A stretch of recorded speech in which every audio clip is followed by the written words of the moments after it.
Well, he's got a lot of ground to gain and not a lot of time to do it, but we'll see what Ernest Almonte says he's got up his sleeve between now and Tuesday.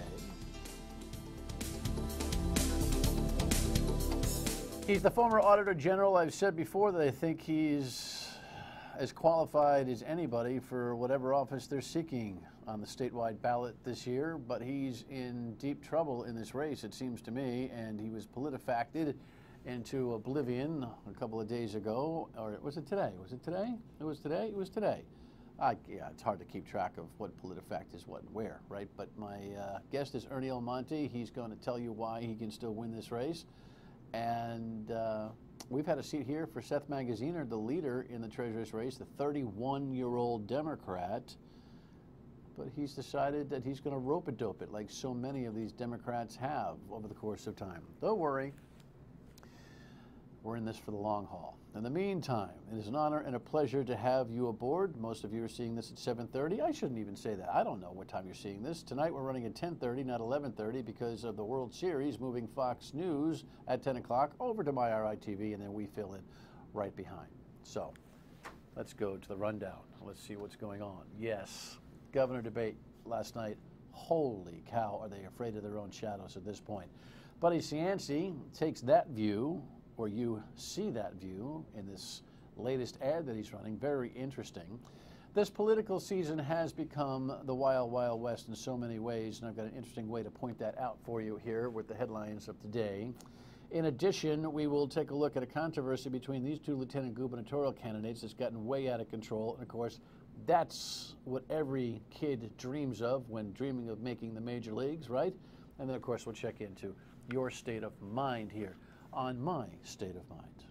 First item, digging in. Yeah, way too careful. Here's the Providence Journal headline from a governor's debate that they had at Roger Williams University. Bob Healy started his opening statement by asking questions. It was kind of a way to prove a point. One, the questions ended up becoming rhetorical because nobody was going to respond to them because they didn't have to because of the debate format. But his point is that debate formats are just way too restrictive. And so we started asking questions in his opening statement. And I think that's probably a very, very smart thing to do. Look, I'm all for the excellent work that these broadcasters on television have done here at my place of employment, Channel 12, which I think has put on debates second to none. ABC 6 did a nice job last night at Roger Williams. Channel 10 has their governor debate tomorrow night. But I have to tell you, the restrictions on time really have cultivated a way too careful approach on the part of these candidates. I mean, Alan Fung, you know, first of all, Gina Raimondo had like chips. Do you gamble at all? She had a chip pile this high at the start of the campaign, and I told you that here. I mean, this is not the first time I've mentioned that to you. And it's gone lower and lower and lower and lower. And she's holding on, hoping that she has one more chip than Alan Fung does on November 4th, because she's done everything she can to move her capital out of her pile with the dopey things that she's done in this campaign, including going after the church in such a nonchalant way, which didn't help her.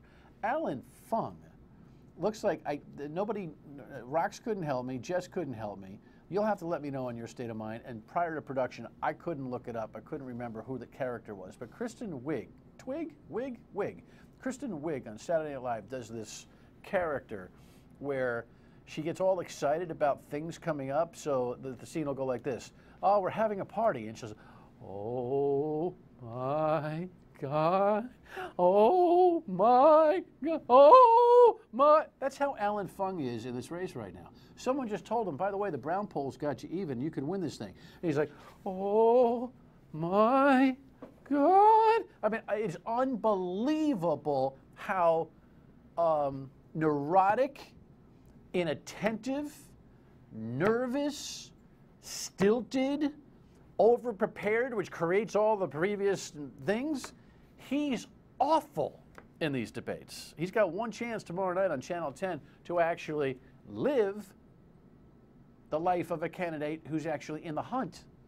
Never seen anything like it. Healy is just being Healy. I bet you he gets more than his 12%. We'll talk to Jim Marone, the Brown professor who gives you all the poll tabulations about this, coming up tomorrow night on the broadcast. But, whew, underwhelming. Underwhelming, all of them. In the meantime, we take a look. You got to tell me who that character is. It's driving me crazy. I'll look it up during the break. Oh my God. Next item. Go ahead, Jess. Get me off this thing. From the couch. Here he is from the couch. The two-time felon, like everyone freely calls him now, and two-time mayor. Now with his grandkids by his side, looking straight at you and offering the most contrition that I've heard so far. It's no secret I've had to learn some painful lessons. I've made mistakes in my life that I'm sorry for. But I've learned from those mistakes, and I know I'll make a better mayor for it. I want my grandchildren, my family, and you to be proud of me. There's a lot to do, and I have the experience to get it done now. You got to admit, that's the most sorry that you've gotten from Buddy Cianci in this campaign, and it's an interesting touch. So far, no major, there's competitive negative advertising going on between he and Jorge Elorza, but for the most part, there isn't any major bomb droppage going on here in the last week, right? Cianci's got internals that have him ahead. He's taking the high road with this kind of reach out and grab your heart type of conversation. I think it's very effective. Whether it works or not is anybody's guess, and I am tired of people asking me, Dan, who do you think is going to win the mayoral race? Who do you think is going to win the governor's race?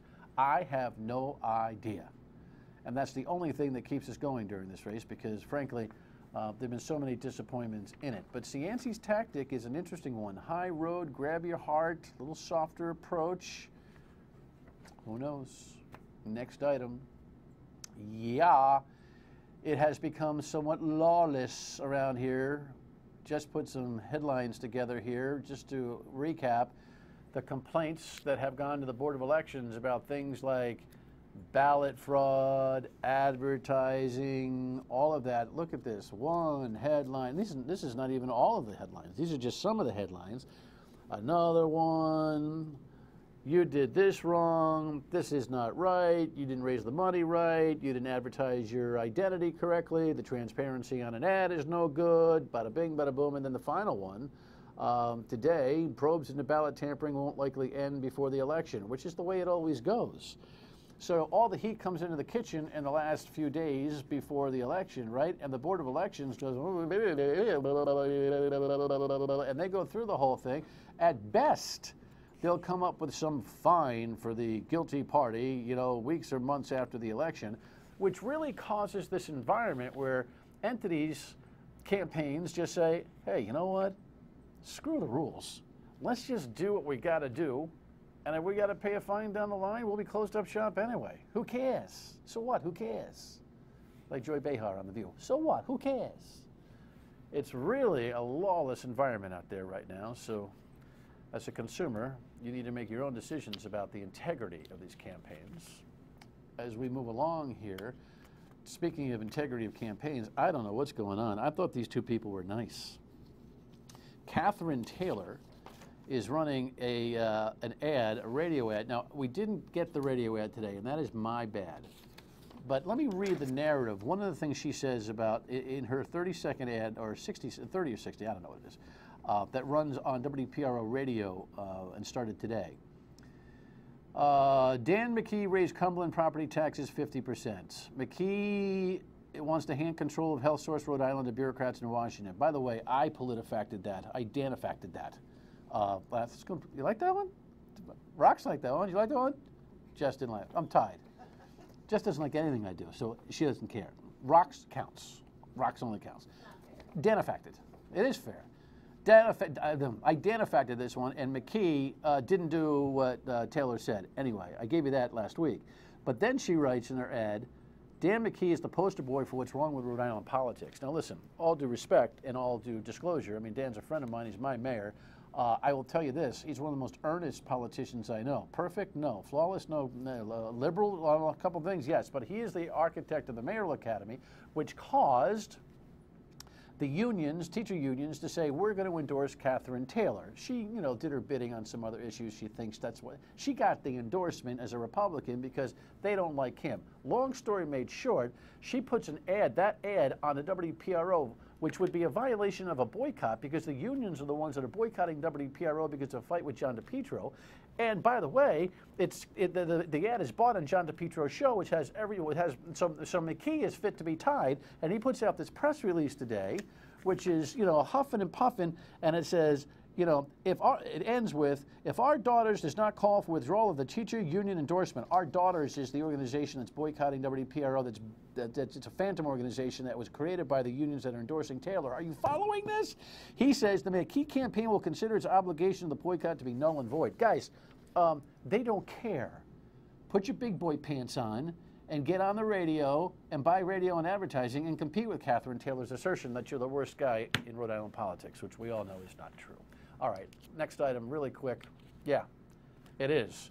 Every little boy and girl, well, girls now playing softball World Series, every little kid imagines Game 7. Well, even Yankee and Red Sox fans can get together on that one, don't you think? Your state of mind is important to us. Tell us what you think.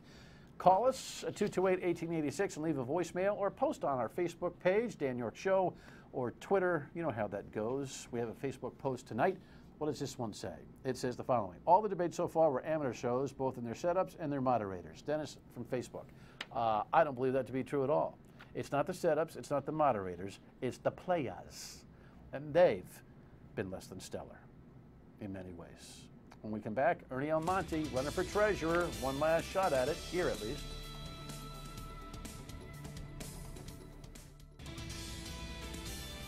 So he made some assertions and then he got politifacted. But don't worry, we'll Danifact here. I love that, don't think. Hyperinflation drives Almonte's billions claims. So what did you do? Welcome, by the way. Always good to see you. Hey, welcome. Good to see you. What you're saying in ads that your opponent will do what? Well, his blueprint doesn't lay out what it costs and where the money will come from. Blueprint on what? Well, he says he has a blueprint on creating jobs in Rhode Island, which I've already said the treasurer doesn't do that. That's General Assembly in the governor's office. But I figured, let's take a look at this. If he had given that to a banker or to the House Finance Committee to look at, they would have slid it back to him and say, where's the cost and where's the money coming from? So what I did is I took his blueprint and I took him for his word.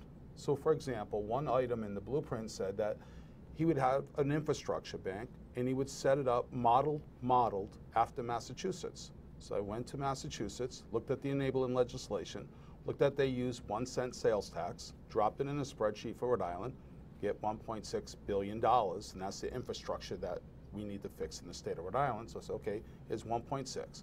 He said he'd restore the historic tax credit. I looked at the last year that they had it, it's $400 million. Yeah, those two together, that's $2 billion, that's billions. So what happened is we put up the ad, $2 billion. Not only stopped at 2, I didn't add in what he said about ports, broadband, a green bank, all these other things, because 2 is $2 billion. I don't need to go to 3. I'm not going to waste time. So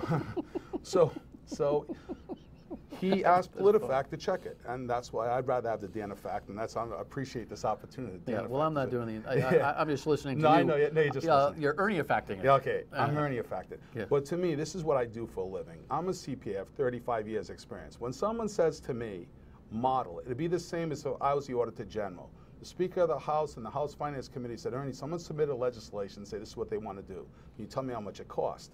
When you say model, I go to that state and I look at the enabling legislation, the model, and I create a model. Now I came back and said, this is what it is, billions. But you know, I'm being judged by people that know just about as much about government finance as my opponent does. Meaning the Journal? The PolitiFact group. Yeah. And so that's not their skill set. This is my skill set. And so I said, well, he's not saying what the cost is, so I'm trying to say what it costs based upon his words. Okay. I'm taking it for his words. Seth Magaziners, who we're talking about, by the way. Which camera am I on? Seth Magaziners, who we're talking about, by the way. He's the Democrat, and he's leading in every poll that's been published by, you know, a handful of points that most of us would say would be insurmountable for you. So what do you say about that? Well, I disagree with those numbers as well, because if you just look in the last week in the governor's race, the poll got to a point where they're even. And so they're not really looking at the numbers in the treasurer's race, but we're out there. We have volunteers working every single day. We're making phone calls every night. That's not what we're hearing from people. Now, just to be honest with you, I don't run polls on our numbers because to me, I'm a fiscally conservative person. I'm not going to waste my money on polls because I'm going to work hard every day no matter what the poll says. It's not going to change my behavior. I'd rather use that money for ads to put the message out, which we've been doing. And I think we have really good ads that we're putting out there. And people understand it's not an entry-level job. I don't require on-the-job training. This person has very limited and mostly irrelevant experience, has no license, no credentials, and I have all of those. So I know the message getting out. And plus, when you look at the Treasurer's office, there's so many facets to it. You'll be issuing bonds. You know, if the voters vote for all the bonds, it's almost $250 million worth of bonds. I have experience selling bonds, pricing bonds, repricing bonds. He has none. I have experience managing senior level positions. He has none. When you're the treasurer in charge of 84 senior level people, he has no experience in that area. I've been in charge of, for 15 years, multi-million-dollar budgets. As a treasurer, you'll be in charge of million-dollar budgets. He has no experience in that area. So it will be on-the-job training for him. With me, you get education, experience, ethics, maturity, wisdom of raising a family in Rhode Island. I bring so much to the table that he doesn't have. That's what you get from me on day one. I don't need to ask someone how to do the job. I know how to do it. Let's end this today. So we'll talk about why anybody would want not to vote for Ernest Almonte. It's Rhode Island here. Stay with us. Welcome back in. Ernest Almonte is my guest. He is the former Auditor General. He's an independent for treasurer. And we've chronicled in your handful of visits here your move from your Democratic gubernatorial candidate, Democratic treasurer candidate, then you made yourself an independent. You know, it may be some of those, I don't know, organizational stutter steps that you had in this campaign that have cost you some traction. I don't know. I don't think you could have got through a Democratic primary, so I think that was a wise move. The politics of this race, though, are clear when I look at Gina Raimondo has a built-in problem with some labor because of the pension reform thing. But other than that, like Peter Kilmartin as the Attorney General, the Democratic candidate is polling well, Magaziner is polling well, because Democrats who aren't paying attention to the races are just kind of going, well, who's a Democrat?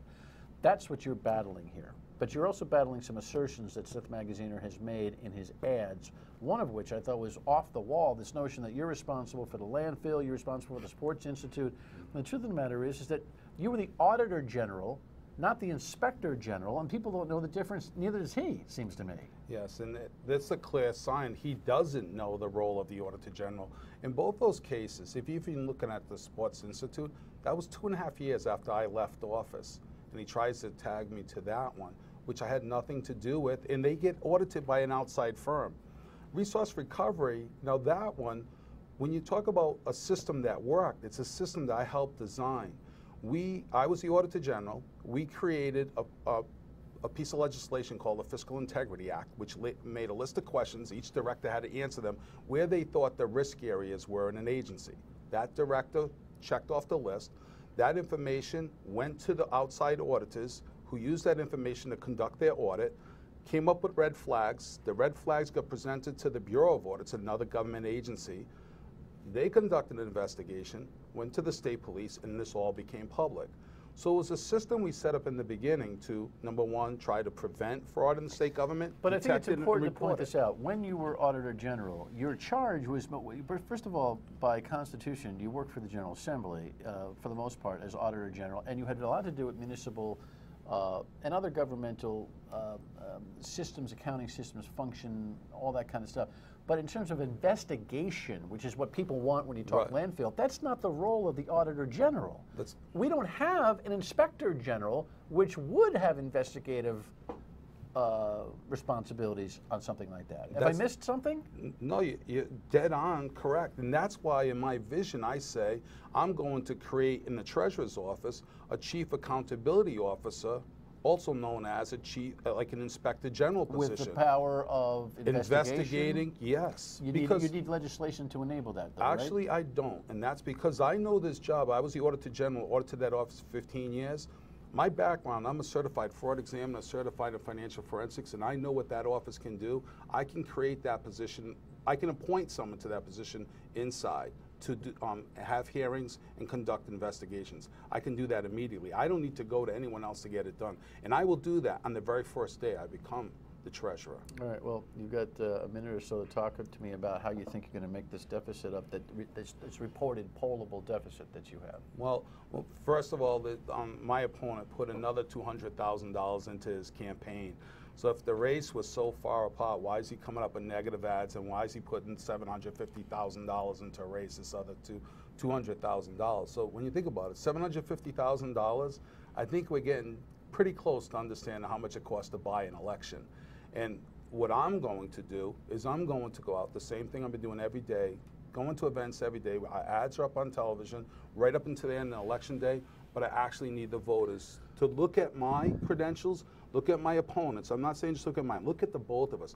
Think about hiring a chief financial officer. And if you were hiring a chief financial officer, your choice is between someone who's untested, with an unproven plan, with mostly irrelevant experience, or decades of financial management and leadership experience. That's what you get with me. I can start on day one. It's not an entry-level job. All right, there you have it. Good luck. Hey, thank you very much. All right, Kiddo. All right. One more thought when we come back. Stay with us. You know, it's not often that I find myself advocating for candidates. It's not something that I do by habit, but I will tell you as objectively as I can come to the table and speak to you about this November 4th election, there are two candidacies that you need to take a really close look at, especially those of you who are Democrats, and that is Dawson Hodgson's candidacy for Attorney General against Peter Kilmartin, the incumbent, and Ernest Almonte's independent candidacy against Seth Magaziner for treasurer. Those two races have been widely ignored by the major media. Unfortunately, they're very, very important. They run the books and they run the law. So don't blindly go into the voting booth thinking, well, I always vote for the Democrat. Think through this whole thing, will you? Doesn't mean you can't elect a Democrat every once in a while. You should. But in this case, be careful, will you? The professor from Brown tomorrow on the polls. And I'll see you on the radio tomorrow at noon on WPRO. Thanks. Good night.